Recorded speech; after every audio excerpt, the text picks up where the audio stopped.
తెలుగుదేశమే వరుసగా గెలుస్తూ ఉండాలి అన్నటువంటి సంకేతాన్ని ఈ వేదికగా, అంటే తన కార్యకర్తలు ఎలా ఆలోచించాలి, ప్రజల్ని ఎలా ఆలోచింపజేయాలి, వాళ్ళ మీడియా ఎలా ఆలోచించాలి, వాళ్ళ మీడియా ప్రజల్ని ఎలా ఆలోచింపజేయాలి అన్నటువంటి ఒక మెసేజ్ ఇప్పుడు ఆయన ఆ వేదికగా ఇచ్చారనమాట.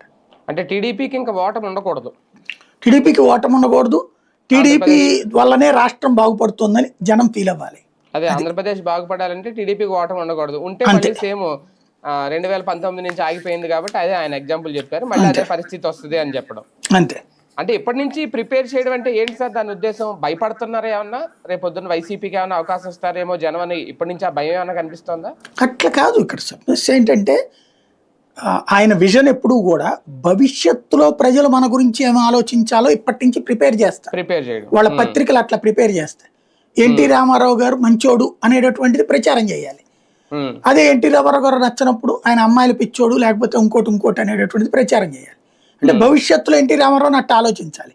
మళ్ళీ ఆ తర్వాత మనకి పార్టీకి ఎన్టీ రామారావు ఫిగర్ అవసరమైనప్పుడు ఎన్టీ రామారావు ధీరోదాత్తుడు, శతాధిక నాయకుడు, అద్భుతమైనటువంటి భక్తుడు, దేశభక్తుడు అన్నటువంటిది ప్రొజెక్ట్ చేయాలి.